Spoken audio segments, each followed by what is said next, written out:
మేడ్చల్ జిల్లా కీసర మండల నాగర మున్సిపాలిటీ పరిధిలో ఈరోజు తెలంగాణ రాష్ట్రం 10వ అవతరణ దినోత్సవం సందర్భంగా నాగర మున్సిపాలిటీలోని కాంగ్రెస్ పార్టీ అధ్యక్షులు ముప్పు శ్రీనివాసరెడ్డి ఆధ్వర్యంలో కాంగ్రెస్ పార్టీ కార్యాలయం వద్ద తెలంగాణ ఆవిర్భావ దినోత్సవ వేడుకలు ఘనంగా నిర్వహించారు.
Hello everyone, Namaste, this is Sushmita Banerjee.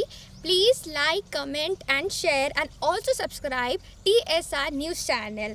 Thank you so much. Bye bye.